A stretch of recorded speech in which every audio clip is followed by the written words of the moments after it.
কি করবেন, কিভাবে আটকাবেন এই ভাঙন? এই ভাঙন আটকাতে আপ্রাণ চেষ্টা চালিয়ে যাচ্ছেন মমতা বন্দ্যোপাধ্যায়। এবার থেকে আর কোনো সিদ্ধান্ত একা হয়তো নিতে পারবেন না যুবরাজ। দলের উত্তাল পরিস্থিতিতে এই প্রথমবার বড় পদক্ষেপ করেছে মমতা বন্দ্যোপাধ্যায়। আগামী দিনে নতুন কমিটি নিয়ে তৃণমূল ফের ঘুরে দাঁড়াতে পারবে কিনা সেই দিকেই তাকিয়ে রয়েছে কর্মী সমর্থকরা।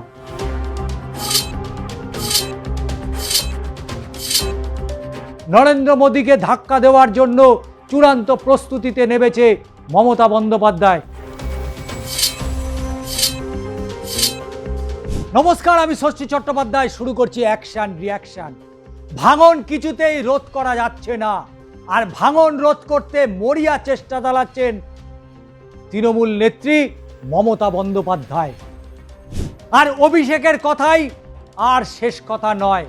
দলের খোলনলচে বদলের বড় সিদ্ধান্ত।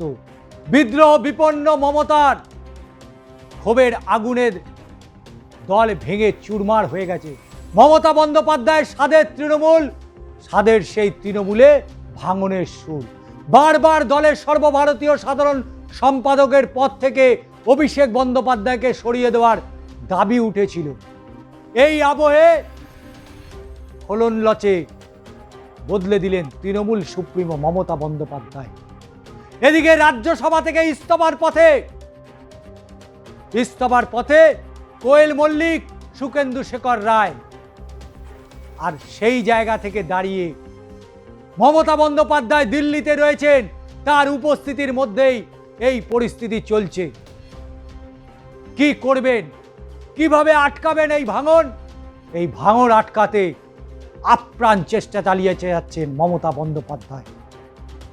রাজ্যের 58 জন বিধায়ক তো তারা পাল্টি খেয়েছে, কিন্তু পাল্টি খাওয়ার পরে রাজ্যসভা এবং লোকসভা নিয়ে দীর্ঘ চিন্তায় ছিলেন। কি হবে সেখানে, কি করা যেতে পারে, এই নিয়ে দুশ্চিন্তা। রাতে ঘুম আসছে না মমতা বন্দ্যোপাধ্যায়।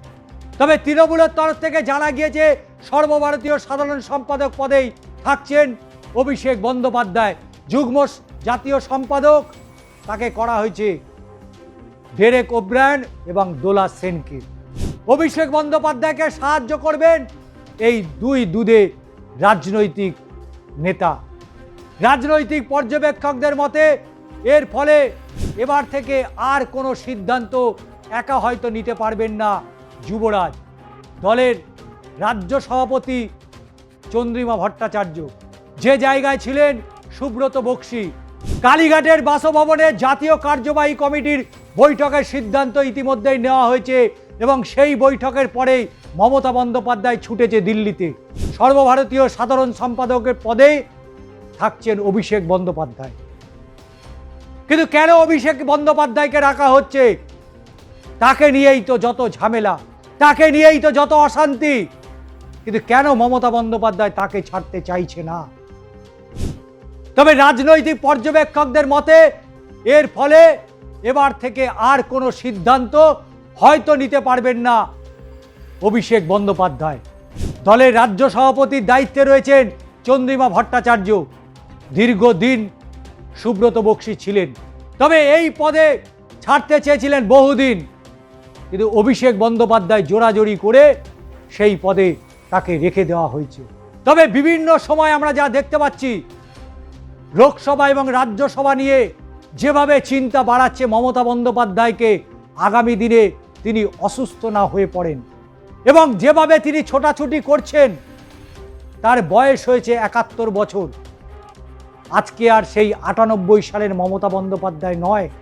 তাই অনেকেই জাহাজ ছেড়ে পালাচ্ছে। সাজদা আহমেদ, মমতা বালা ঠাকুর এবং নয়না বন্দ্যোপাধ্যায়কে রাজ্য সহসভাপতির করা হয়েছে। রাজ্যের সাধারণ সম্পাদকের দায়িত্ব বাবর আলী, পুলক রায়, অসীমা পাত্র, অরূপ বিশ্বাস এবং সর্বোপরি রাজীব বন্দ্যোপাধ্যায়।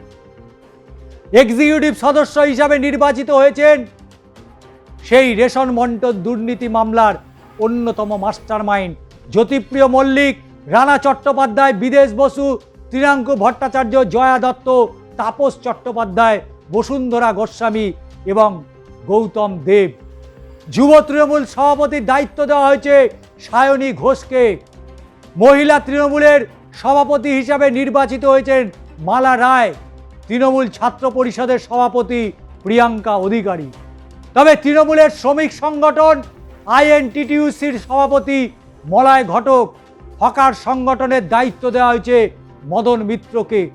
ওদিকে কৃষক সংগঠনের দায়িত্ব দেওয়া হয়েছে বেচারাম মান্নাকে, ক্ষেত মজুর সংগঠনের দায়িত্ব পূর্ণেন্দু বসু। বহুদিন বাদে নামটা খুঁজে পাওয়া গেল।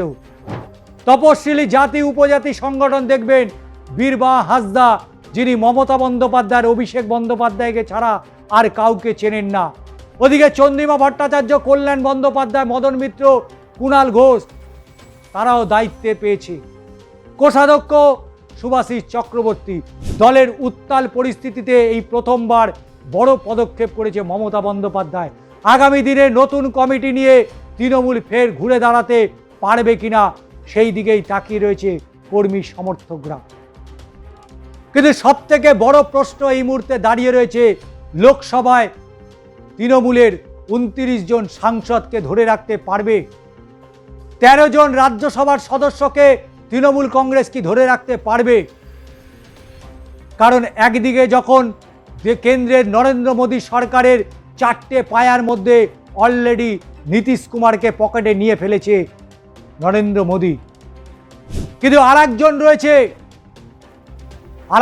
রয়েছে আরেকটা চেয়ারের পায়া, এবং সেই পায়াতে যাতে যদি টান পড়ে তাহলে যে কোনো সময় দিল্লির সিংহাসন একেবারে পড়ে যাওয়ার সম্ভাবনা রয়েছে। আর মমতা বন্দ্যোপাধ্যায়ের টার্গেট তাকেই মূলত ইন্ডিয়া জোটে ভালো জায়গা দিয়ে দেওয়া। আর তাকে যদি ইন্ডিয়া জোটে জায়গা দিয়ে দিতে পারে তাহলে চাপে পড়বে এনডিএ সরকার। আর এই এনডিএ সরকারকে চাপে ফেলতে মমতা বন্দ্যোপাধ্যায় দিল্লিতে দফায় দফায় যখন বৈঠক করছেন, সেই সময় কোয়েল মল্লিক এবং সুখেন্দু শেখর রায় রাজ্যসভা থেকে ইস্তফা দিয়ে দিলেন। তাহলে 13 জনের মধ্যে 11 জন দাঁড়ালো। ওখানে বিজেপি একক সংখ্যাগরিষ্ঠতা পেয়ে গেল রাজ্যসভায়। কিন্তু লোকসভায় কি হবে? লোকসভায় মমতা বন্দ্যোপাধ্যায় আটকাতে পারবেন? এই ভাঙন কি কোনোভাবে আটকানো তার পক্ষে সম্ভব হবে? দিনভর এই নিয়ে জোর চর্চা, রাহুল গান্ধী থেকে শুরু করে একের পর এক নেতাদের সাথে বৈঠক। ওদিকে আবার তামিলনাড়ুতে স্ট্যালিন কিন্তু বলে দিয়েছে তিনি আর ইন্ডিয়া জোটে নেই। বিজয় থালাপাতির এন্ট্রি, স্ট্যালিনের সরে যাওয়া, অনেকগুলো ইকুয়েশন রয়েছে। তাই সর্বভারতীয় রাজনীতির দিকেই এই মুহূর্তে ফোকাস রাখতে চাইছে মমতা বন্দ্যোপাধ্যায়। কারণ 29 লোকসভা নির্বাচন, সেই নির্বাচনে নরেন্দ্র মোদীকে ধাক্কা দেওয়ার জন্য চূড়ান্ত প্রস্তুতিতে নেমেছে মমতা বন্দ্যোপাধ্যায়। অস্বীকার করার কোনো জায়গা নেই, সর্বভারতীয় রাজনীতিতে মমতা বন্দ্যোপাধ্যায় একটা মুখ। তবে সেই মুখ কতটা আগামী দিনে এই তৃণমূল কংগ্রেসকে টেনে ধরে রাখতে পারবে, সেটাই এখন কোটি টাকার প্রশ্ন। আজকের অ্যাকশন রিয়াকশন আপনাদের কেমন লাগলো অবশ্যই জানাবেন আপনাদের মতামত, এবং পাশাপাশি চ্যানেলটিকে সাবস্ক্রাইব করবেন।